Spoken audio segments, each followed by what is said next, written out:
Usa ka pagtuo, usa ka tingog, usa ka katawhan.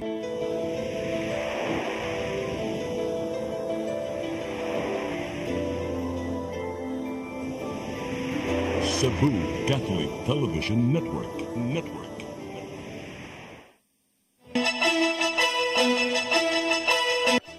Uluhan sa mga balita sa Sayri 47. 16 ka mga dapit sa Central Visayas. Giila sa kapulisan nga areas of concern sa umaabot Mayo nga eleksyon. Pagbaton og igong supply sa tubig karong ting-init. Gipangandaman sa syudad sa Sugbo. Paggamit sa tubig sa irrigation site sa barangay Gunting Barili. Gidili, 18 na ka mga tao ang giingong nagkatipos. 78 anyos nga tiguang nakatug samtang niulbo ang sunog sa barangay Kalunasan kaganihang kadlawon, patay. Sugbo, Kabisayan ug Mindanao, Pilipinas ug katawhan kutos maabot sa tong Sibya sa tibuok kalibutan mayong hapon. Live kita karon sa CCTN Channel 47 ug kini ang tulumanon sa nag-unang kasayuran nga angay natong masayran.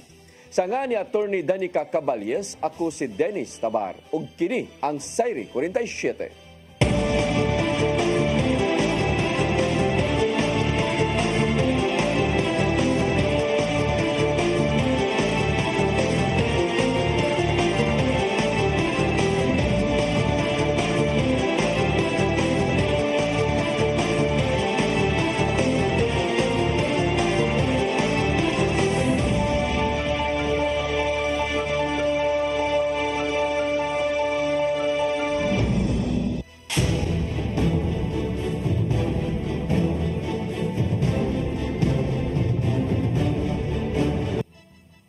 Og karon sa kompletong detalye sa atong mga balita, kapulisan sa Central Visayas padayon nga mi-assess sa sitwasyon sa mga lugar nga init ang dagan sa politika ning nagkaduol na nga eleksyon.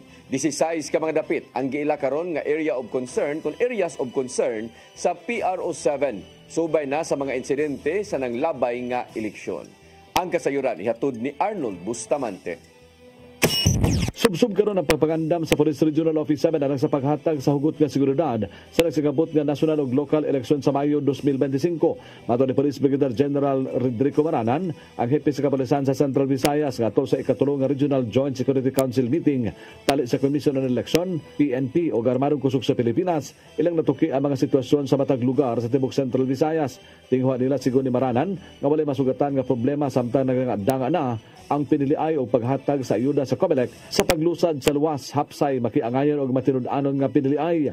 7 ka labing dako nga security concern ang ilaga na tuki kini mao ang paghatag sa seguridad sa mga opisyal sa COMELEC ug mga staff niini, seguridad sa mga incumbent government officials kon IGO ug labi na sa mga kandidato sa polling place, canvassing areas, treasurer's office, buhatan sa COMELEC ug mga establishmento ngadto nakalabutan sa eleksyon ug ang paghatag sa hugot nga seguridad sa mga baluta. Usa sa kamanduan ni PNP Chief Police General Romel Marbil ang pagpuhag sa mga criminal gangs o private armed groups nga mahimo nga magamit sa mga politiko nga modusan og kasamok nga makaapekto sa proseso sa piniliay. Have come up with their distinct security plan to ensure that the election and their AOR should be okay. Dapat walang problema. And some of the topics discussed there were the 7 major security concerns. Unanangan mibutyag si Maranan nga doon 16 ka areas of concern sa Tibok Region 7. Din 14 niini nasa Negros Oriental samtang duha dito sa probinsya sa Bohol kini subay sa mga insidente sa milabay nga eleksyon.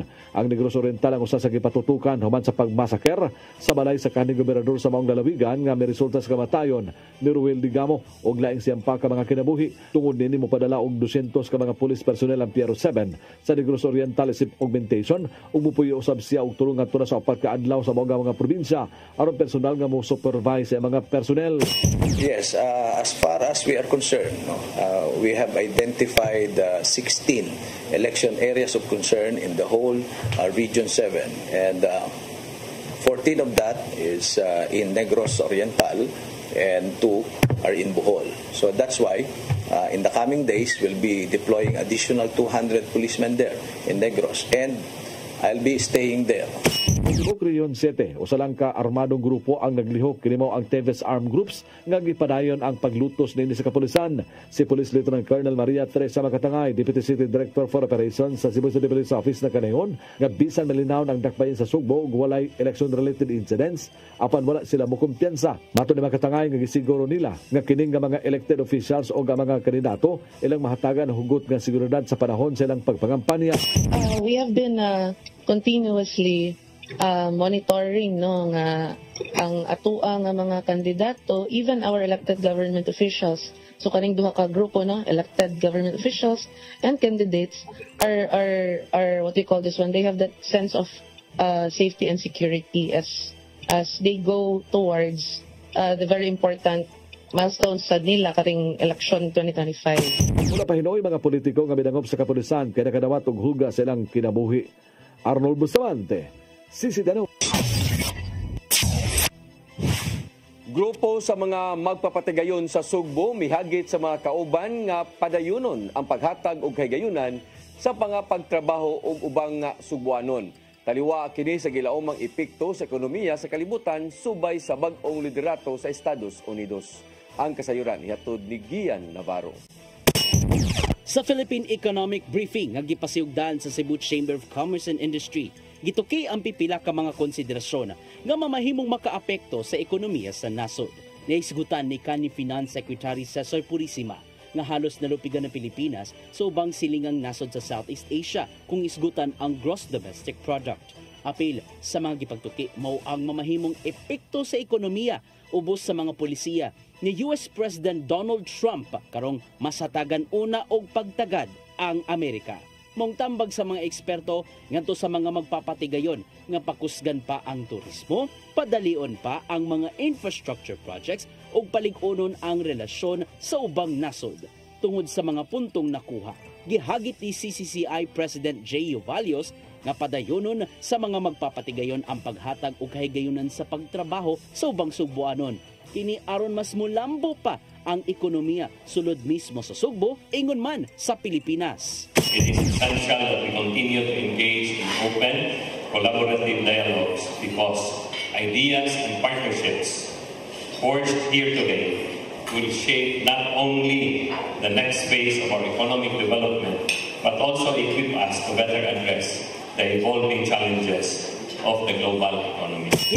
Muabag ang chamber ngadto sa kagamhanan sa syudad sa Sugbo aron makasulod pa ang ubang mga buot mohimo og negosyo. Taliwa kini sa gilaumang epekto sa global economy tungod sa daghang mga panghitabo sa ubang nasod. Bisan pa man, may pasalig si Mayor Raymond Alvin Garcia sa sektor sa mga magpapatigayon nga magpadayon ang ilang pagsuporta kini aron magpabiling padulngan sa mga investor sa ubang nasod ang Sugbo ug hayan makahatag og dugang trabaho sa uban. My administration is working tirelessly to craft more policies aimed at making Cebu City not only a better place to do business, but an irresistible place to do business. From reducing bureaucratic hurdles to enhancing public-private partnerships, we are laying the foundation for a robust business environment. Sa nakaslikan sa PSA 7, ana sa 8.3% ang pagtubo sa ekonomiya sa dakbayan sa Sugbo nitong 2023, human nakuha ang gross domestic product nga mokabat na sa trilyones. Gian Navarro, CCTN News. Tudloan sa Cebu City Disaster Risk Reduction and Management Office ang mga tinunan saon pagtubag sa mga dinaliang tabang. Nagigalayon ang ilang hipi nga si Anderson Kumar ngadto sa Department of Education alang sa nagpadayon nila nga pagpangandam bahin ini. Suma pa niya nga ipaubos sa tulo ka adlaw nga bootcamp ngadto sa mga magtutudlo bahin sa disaster response aron sila na usab ang mopaambit ngadto sa mga estudyante. Maynong danon alang sa Cebu City DRRMO ang maong programa aron maatiman usab ang uban nga naa sa bukiran ug kabaybayonang barangay dinhi sa syudad.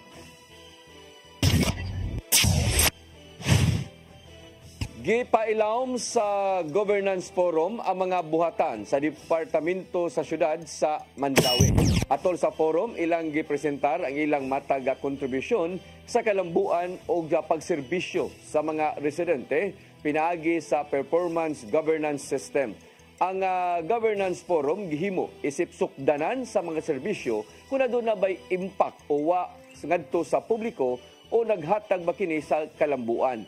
Ang 2025 forum ipahigayon sud sa 4 ka adlaw aron masayran ang kalambuan uban ang mga panelists ug mga department head. Pinagi sa sistema giingong mas epesyente unya ug epektibo ang trabaho sa mga empleyado nga makatabang alang sa mas maayong panerbisyo.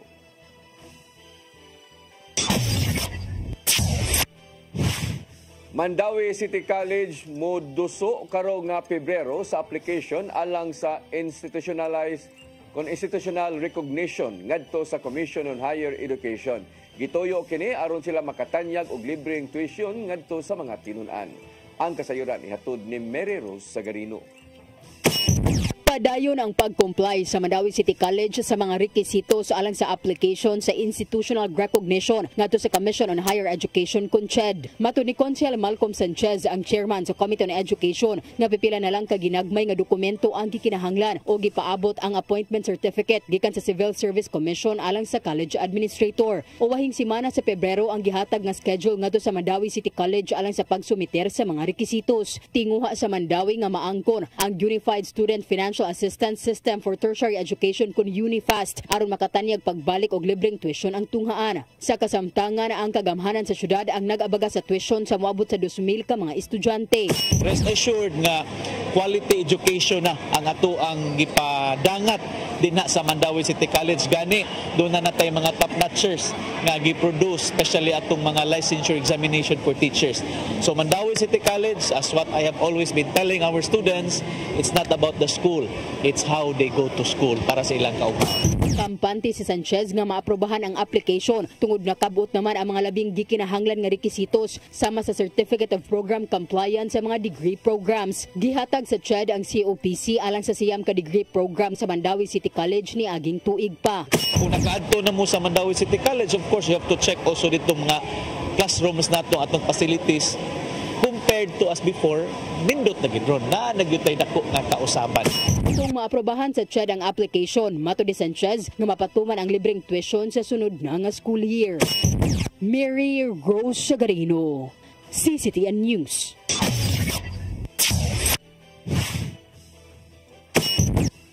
Mosunod, pagbaton og igong sublay sa tubig karong ting-init, gipangandaman sa syudad sa Sugbo. Kana og daghan pa mga balita sa pagbalik sa Sayre 47.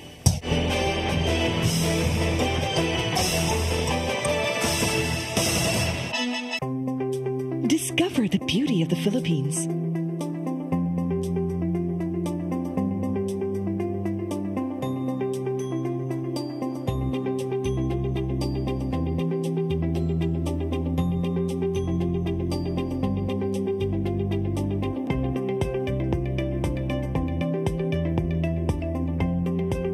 With Philippine Airlines, the country's flag carrier.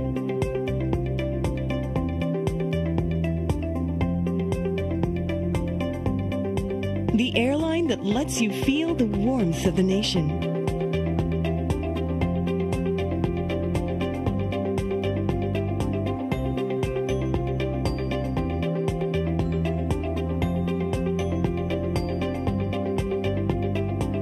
Mabuhay!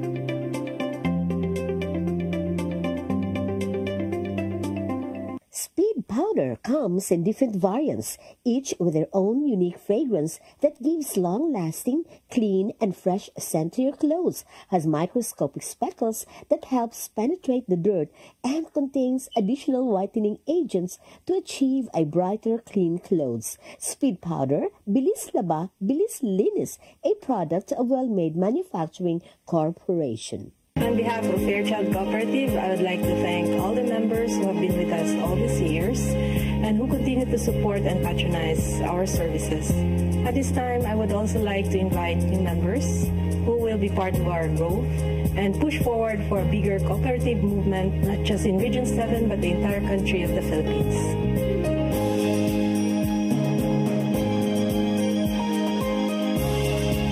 Child Cooperative. Your cooperative, your community, your partner for life.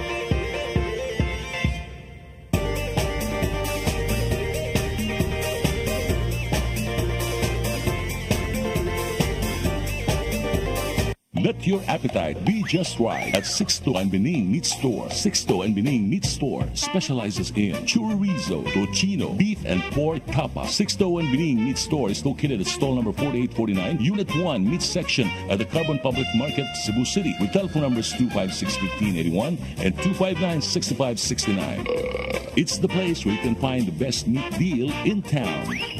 Buying your fresh meat at a low price? Come to Sixto and Bening Meat Store. Welcome to CCLEX, the future of toll bridges, where safety, convenience, and cutting-edge technology come together seamlessly.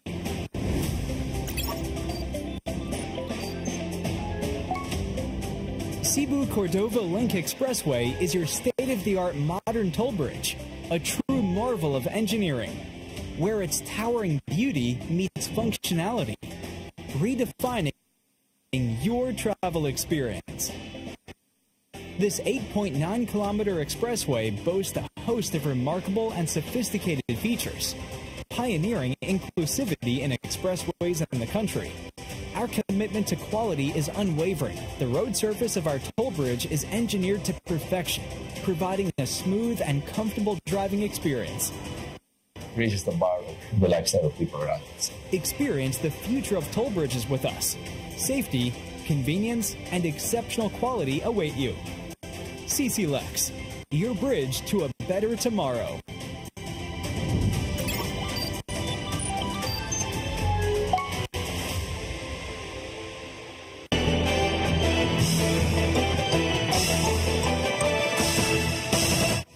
Balik sa ato mga balita, pagbaton og igong supply sa tubig gipangandaman sa syudad sa Subo, ilabi na sa pag-abot sa panahon sa ting-init.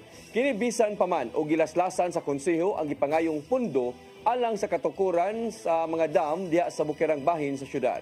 Ang kasayuran ihatod ni Mary Rose Sagarino. Karon pa lang gipangandama na sa Cebu City Government ang panahon sa ting-init, ilabi na sa supply sa tubig ngadto sa Kabalayan. Suma pa ni Mayor Raymond Alvin Garcia nga aduna na sila'y malungtarong kasulbaran sa nagkakuwang nga supply sa tubig sa dakbayan sa Subo. Sama lang sa pagpatukod og Gabion Dam sa bukirang bahin aron saon ang tubig panahon nga mobundak ang uwan. Kay pinaagi sa mga dam, hayan maminusan ang mga pagbaha sa ubos nga bahin sa syudad. Apan sa kasamtangan, hatagan og pagtagad sa kagamhanan sa dakbayan ang pag-deploy sa mga water tankers aron pahimuslan sa mga mag-uuma sa higayong muinit ang panahon. The short-term solution, which we always do every year, is we have our tankers that go up and help them, among others. Magkatabang usab ang syudad sa National Irrigation Administration aron sa pagsagubang niini. Kini aron hatagan og pagtagad ang pagbaton og dugang supply sa tubig sa ubang dapit sa dakbayan. Because I heard that dagan is like budget so that ilang magamit ang pag-realign sa kanang mga areas na may tubig padong sa mga areas na may tubig.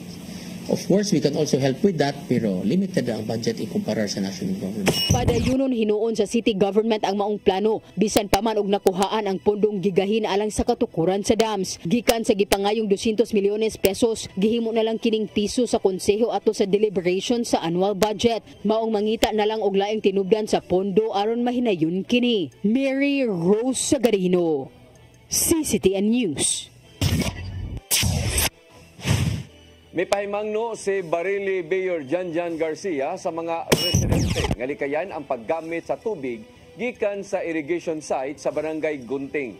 Moabot na sa 18 ka mga residente ang gida sa Tambalanan tungod sa typhoid fever o gisusi asa ang tinubdan sa hugaw nga tubig. Nasuta sa ilang primary care facility team nga usa sa mga posibleng gikuhaan og tubig mao ang irrigation site sa Gunting Barili Irrigators Association. Suma pa ni Garcia nga adunay uban nga mga residente nga nikuha og tubig sa maong dapit aron gamiton sa pagluto ug pag-inom. Maong hihangyo niya, kung gihangyo niya ang mga nanimuyo nga likayan una ang paggamit sa maong tubig tungod kay alang ra kini sa pagpamisbis sa mga tamnanan. Aron kalikayan, mudaghan pa ang nasakit sa typhoid fever nang hatag ang PCF team og aqua tubs ingon man chlorine aron himuong luwas ang ilang ilimnong tubig.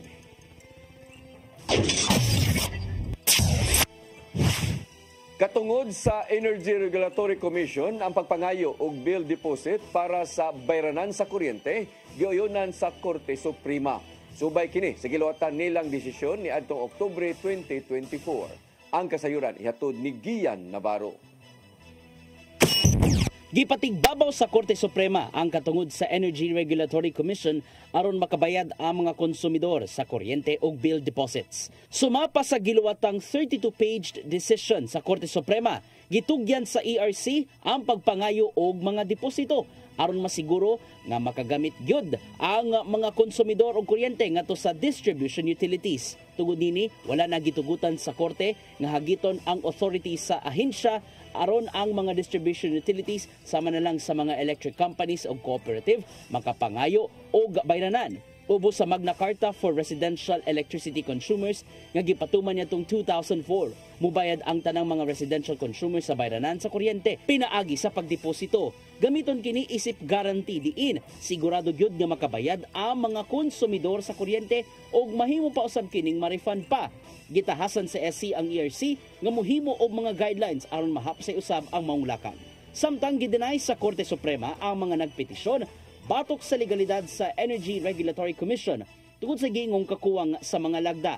Pirmado ni Senior Associate Justice Marvic Leonen ang maong desisyon nga nagpabor sa ERC natong Oktubre 2024 apan gipagawas lang sa publiko ning buwana. Gian Navarro, CCTN News. Commission on Human Rights miduaw sa haya sa inahan og anak og duha ka mga anak nga gipanigbas patay sa ilang padre de pamilya sa barangay Lutak, siyudad sa Naga. Kabanay padayon nga misinggit og hustisya sa nitabo sa tulon nila ka mga biktima. Ang kasayuran ihatod ni Arnold Bustamante. Giduaw sa Commission on Human Rights kung si HR7 ang haya sa inahanog duha ni ka anak ng ipangtigba sa padre de pamilya sa Purok Kamanggahan, Barangay Lutak, siyudad sa Naga. Sa panimalay sa pamilyang Jimenez, gihaya aga pateng lawas nilang Junilin na 32 anyos o sa iyaga duha ka mga anak nga silang Giancarlo Camporedondo 11 o kanga LG 2 anyos. Wala na mohatag pagpamahayag ang representante sa HR7. Apan ilan nga nahinabi aga mga kabanay sa biktima. Apan ilang gibot aga mohimo sila og ilang kaugalingon nga investigasyon. May kadabutan sa kanitubog ang paghitabo. Una na nga misinggit o hustisya ang amahan ni Junilin o dili papaigo ang kaso nga isang at sa suspitsado nga si Carlo Camporedondo kung dili kinabuhi usab ang angayan nga ibayad niini. Ang tulo gitakdang ilubong sa Sabado, Pebrero 1, 2025 sa publiko nga samang sa Dakbayan sa Naga. Si Camporedondo padayon pa nga naka-hospital arrest nga gidakdang pasakanog kasong murder og duha ka ihap sa kasong parricide. Mato ni Police Lieutenant Colonel Verminio Nocerale, ang hepe sa Naga City Police Station, nga ugma pa nila isang atang kaso ni Camporedondo tungod kay doon na pa sila kompleto nga mga papeles. Lagip siyang gipahibaw nga mihatag na og hinabang ang kagamanan sa Dakbayan sa Naga alang sa pagpanubong sa patayng lawas sa tulo ka biktima. Lagip na ang paginahanglan sa nahabiling pamilya. Lakip sa gihatagan nila sa pagtagad ang 7 anyos nga lalaki nga wala maapil sa krimen tungod kay naakili sa eskwelahan. Ang hepe sa kapulisan sa lalawigan sa Sugbo, Police Colonel Jovito Atanasio, may pahinumdum sa tanan niya nga mga chief of police nga kanunayan ang pagpahigayon og social awareness program sa laga mga konstituente ug dasigon ang publiko nga i-report sa kapulisan kung dunay mga pagpangabuso sa mga ginikanan ilabi na sa mga amahan ngadto sila mga anak o asawa. Arnold Bustamante, CCTN News. Department of Social Welfare and Development 7 miauhag sa tanan nga mga magbatmon kung magpost og hulagway bahin sa krimen o kalabidad sa social media. Sumapa sa ilang tipamaba nga doon na kini epekto sa pagpanghunahuna sa mga kabataan o mga napiktuhan niini. Ang kasayuran ihatod ni Gian Navarro. Nahugyaw ang katawhan online sa sagunson nga mga panghitabo sa Sugbo bisan pa man sa grabing kasensitibo niini. Apan nabalaka ang Department of Social Welfare and Development 7 nga mas gipalabi ang pagpost sa mismong nahitabong krimen o insidente nga walay pahimangno. Sama na lang sa nahitabong krimen sa Dakbayan sa Naga, dindaghang netizens ang nabalaka, dala na ang pagpost sa hulagway gikan sa crime scene. Sumapa ni DSWD-7 Information Officer Lea Quintana nga kung magpataka lang, basin og adunay mga masakitan kung makakita sa panghitabo. Sama na lang sa mga pamilyang direktibang naapektuhan nini. Dugang pa nga aduna kini mamahimong epekto ngadto sa mga batang nakakita sa mong sensitibong kahimtang. Gabayan unta nato sila nga magtan-aw ana, but then kung sila raso ang mga ginikanan dili makaistorya sa ila nya bisag kita nga mga dagko no. Itang pagsikintana sa ubang netizens nga hunahunahon una sa makadaghan kung angayan bang i-post ang mga nakit ang sensitibong hulagway gikan sa nahitabuan sa insidente. Kini isip pagtahod do usab ngadto sa mga kabanay o ubang tagtungod sa biktima. How much more kining mga gipangdunggab, gipangluba nga ngilad na kay tan-awon, luoy kay tan-awon ang sitwasyon unya ato pang i-post. Gawas nga luoy para sa mga families nga affected, it will affect sa kanang panghuna-huna sa atong mga kabataan nga makakita niini. Ipanunduman usab ni Quintana ang mga sakop sa media nga magmatnon usab sa pagbalita bahin sa mga sensitibong krimen. Kinalang ipatunhay sa matag coverage ang ethical standards. Gian Navarro, CCTN News.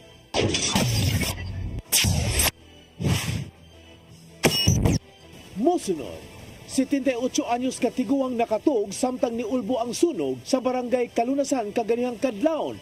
Patay. Kana og daghan pa mga balita sa pagbalik sa Sayre 47.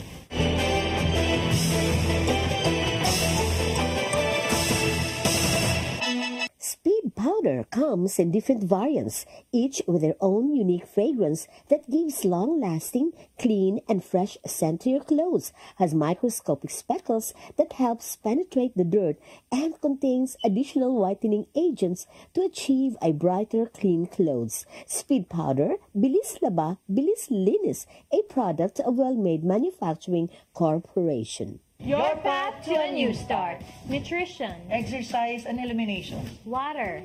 Sunlight. Temperance. Air. Rest and recreation. And most of all, trust in God. Learn from our doctors. Be blessed by the testimonies of our overcomers.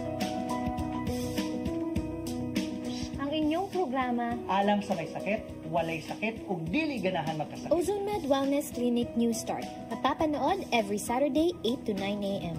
Dinhilang sa CCTN Channel 47. New Start, Ozone Med Health and Wellness Talk. Bisitaha ang Ozone Med Wellness Clinic na himutang sa BPI Cebu Corporate Center, Luzon Avenue, corner Archbishop Reyes Avenue, Cebu City. For your printing needs, come to Stitches and Wear. We print t-shirts, jackets, towels, caps, factory, office, and sports uniforms, bags, embroidery products, mugs, umbrella, and other giveaways. For inquiry, contact Samson Ochu, General Manager, care of Cebu Cube Ice Compound, M. Sinisa Street Extension, Kasuntingan, Mandawi City, Cebu. Telephone number 6332-268-0696 and 346-3358. Cell phone numbers 0916-9263-5216, 0922-890-3302, and 0917-631-3584. Or email us at stitchesandwear@yahoo.com, stitchesandwear@gmail.com, and samichu168@yahoo.com.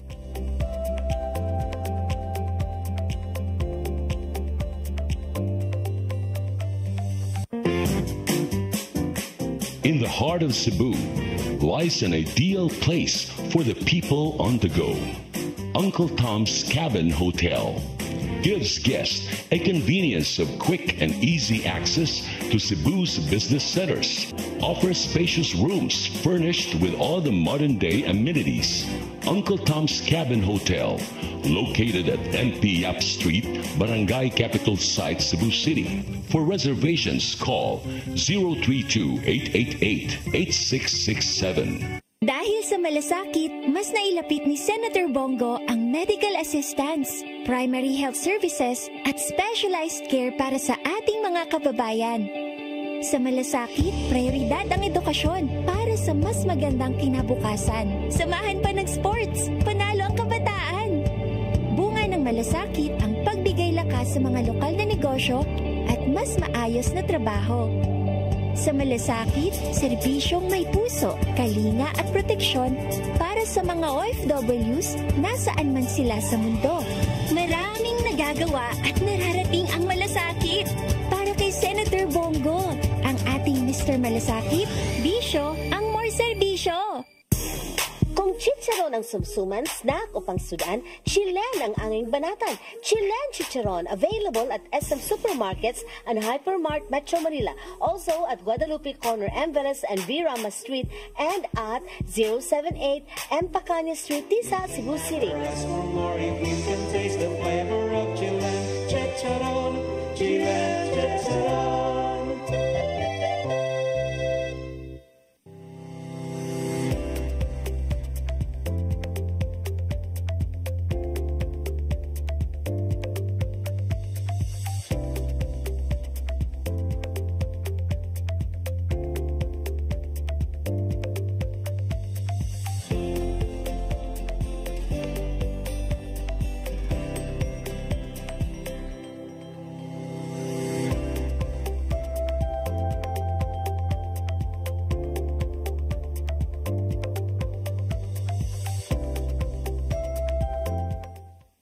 Unlock true health with Form and Function Corrective Chiropractic. Performing form, optimizing function naturally. For consultation, please contact 0917-670-0907 or visit our website at formfunctionchiropractic.com or our Facebook account. Form and Function Corrective Chiropractic, most trusted chiropractic in Cebu. RAJ Laurente Construction and Development Philippines, General Contractor, General Building, General Engineering, Planning and Development, Electromechanical, and Consultants in Surveying and Mining. RAJ Laurente Construction and Development Philippines is located at MCRA Lawaan Uno, Talisay City, Cebu, Philippines. Owned and managed by Engineer Roger Laurente, Engineer Annie Laurente, Engineer Rodney June C. Laurente, and Engineer Ronel Jan C. Laurente.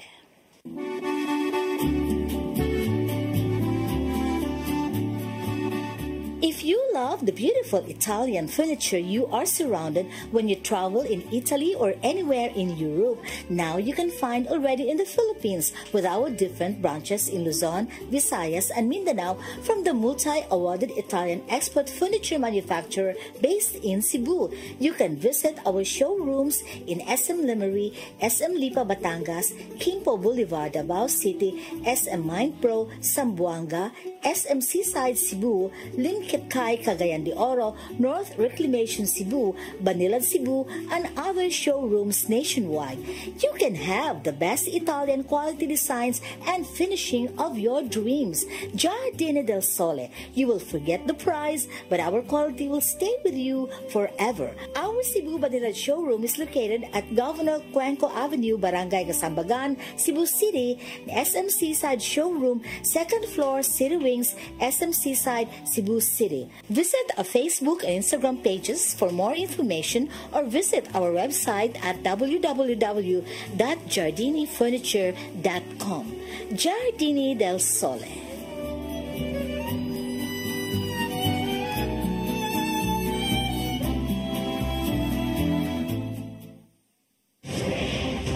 Phil Products. Prepare to experience better with Phil Fiber. 2 great services for one low price. Digital cable TV. Go digital and enjoy more than 100 channels. No additional charge on premium channels.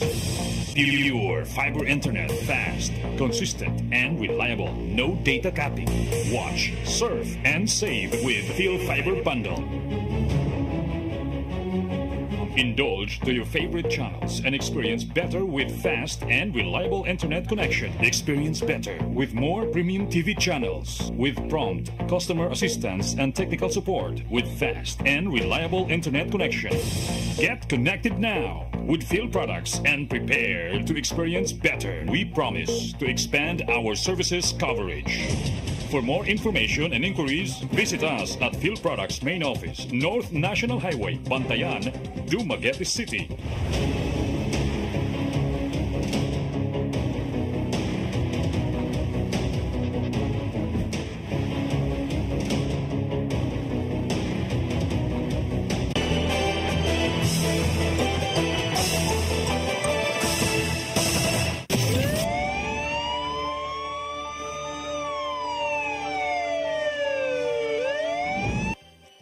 Balik sa ato mga balita, usa ang patay sa sunog kaganinang pasado alas 2 sa kadlawon sa Opera Unit 1, Barangay Kalunasan ning Dakbayan sa Sugbo.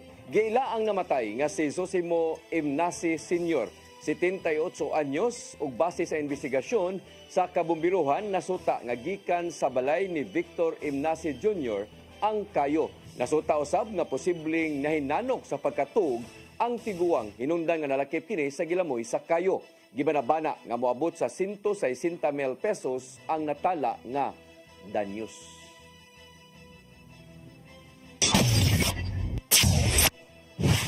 Lima ka mga barangay workers o 8 ka mga tricycle drivers sa barangay Kalawisan, Dakbayan sa Lapu-Lapu, nagpositibo sa surprise drug test ni adtong Lunes. Samtang laing duha usab ka mga tanod sa barangay Ibo nagpositibo sa miaging simana. Ang kasayuran ihatod ni Cristel Joy Filerca. 5 ka mga barangay workers, samtang 8 ka mga tricycle drivers sa barangay Kalawisan, Dakbayan sa Lapu-Lapu ang nagpositibo sa gipahigayon nga surprise drug test sa City of Lapu-Lapu Office for Substance Abuse Prevention Conclosap ni adtong Lunes, Enero 27. 66 ka mga kawani sa barangay ang napaubos sa drug test ug nigawas sa resulta nga adunay 2 ka barangay tanod, 2 ka garbage collector ug 1 ka utility worker ang nagpositibo. Gikatingala kini ni Barangay Kapitan Arcelito Peho tungod kay karon nga nalakip na hinuon sila sa drug cleared barangays, mas nidaghan na hinuon ang nagpositibo. Kay the last time gamay ra man ito. Karon na 5 naman noon. Sa previous we have 3. Katong dili pata drug cleared. Matod niyang ang maong mga nagpositibo suspensohon sulod sa usa ka buwan ug ipaubos sa community-based rehabilitation program. Samtang sa 67 ka mga tricycle drivers nga gipaubos sa drug test, wala usab kanila ang nagpositibo. Apan nibutyag ang kapitan nga adunay 4 nga blurred ang resulta sa ilang drug test, maong kinahanglan untang i-confirmatory test apan niangko na kini kaniya. According to close-up, blurred siya, so kinahanglan siya confirmatory. I-confirm. To confirm it, itawag lang yun ako, i-interview na ako, which i-confirm nga dili nito drug. Matod ni Peho nga dili nila tugutang makabiyahe sulod sa 15 ka adlaw ang maong mga tricycle drivers nga nagpositibo. Dugang pa niya nga adunay katungod ang barangay nga mosuspenso kanila tungod kay sila mao ay nag-issue sa ilang permit. Magsugod ang suspension sa 2 ka tanod ug 1 ka garbage collector lakip na ang mga tricycle drivers karong Pebrero 1. Samtang ang 1 ka garbage collector ug utility worker magsugod ang suspension sa Pebrero 16 aron nga matud pa ni Peho nga dili maapektuhan ang ilang operasyon. Gidugang pa ni Peho nga ang mga barangay workers makabalik sa ilang trabaho paghuman sa 1 ka buwan nga suspension kung makapresenta sila og negative nga resulta sa drug test ug sila na maoy mo gasto niini. Susama gihapon ang mahitabo sa mga tricycle drivers paghuman sa 15 ka adlaw. Subay sa maong balita, 2 usab ka mga tanod sa barangay Ibo ang nagpositibo sa surprise drug test ni adtong Enero 22 tuig 2025. Ni anang adlaw 75 ka mga barangay workers ang gipaubos sa drug test. Matod ni Barangay Kapitan Rose Makasaol nga aduna siya'y mga gipangdudahan ug ang 2 nga nagpositibo lakip niini. Dugang pa niyang suspensohon sulod sa 6 ka buwan ang maong mga tanod ug ipaubos sa community-based drug rehabilitation program. After sa intervention or dili makaabot og 6 months kung panangitan kanang amo silang ipa-drug test og balik, kung mga negative na sila, pwede na sila mo makabalik og trabaho. Kung ugaling dili sila mo paubos sa intervention, taktakon sila sa ilang trabaho. Ang Barangay Kalawisan ug Barangay Ibo na deklarar na nga drug-cleared barangays. Matod ni Gary Lau, ang pangulo sa CLOSUP, nga dili hinuon nagpasabot nga adunay nagpositibo, mataktak dadayon sila sa ilang pagka-drug-cleared. Apan hatagan sila og usa ka buwan nga mobuhat og intervention. Mao nga naay intervention nga pagahimo. It does not follow nga once nga naay ma-positive kato nga drug cleared, mahukasan sila because they have until 1 month to make an intervention ana nga barang ana kung unsa ilang lakang nga gihimo ato naay adunay nagpositibo. Crystal Joy Felerca, CCTN News. 20 ka mga personnel sa Lapu-Lapu City Police Office gipailawom sa random drug test niadtong Lunes. Subay kini sa direktiba sa bag-ong nilingkod karon nga PRO7. Ang kasayuran ihatod pagbalik ni Crystal Joy Felerca. Gipaubos sa random drug test ang 20 ka mga personnel sa Lapu-Lapu City Police Office ni adtong Lunes, Enero 27. Subay kini sa direktiba sa bagong director sa Police Regional Office 7 nga si Police Brigadier General Rodrigo Maranan nga matag Lunes. Adunay 20 ka buok ang ipaubos sa random drug test tungod kay kini mo'y adlaw nga magtapok ang kapulisan.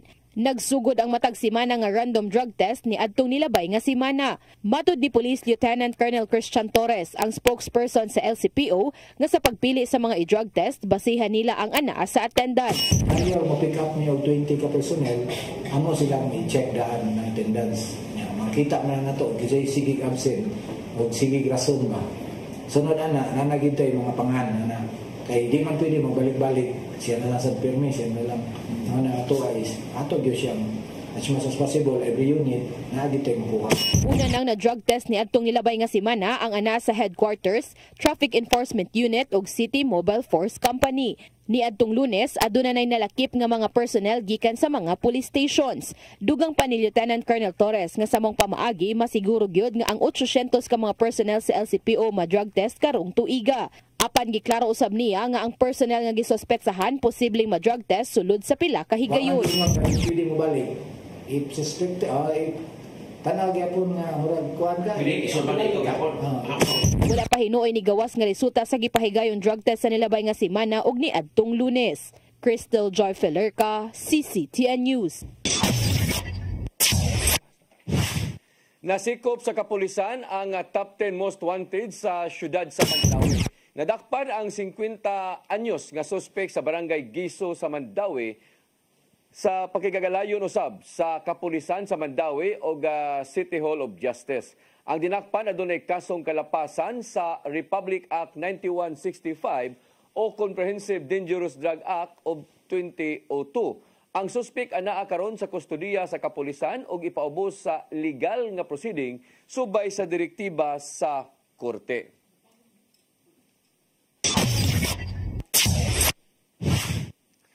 Mao kadtong naglangkob sa atong mga balita sa Sayre 47 sa nga ni Attorney Danica Caballes, ako si Dennis Tabar. Hangtod ugma dinig hapon sa inyong paboritong tulumanon, Sayre 47.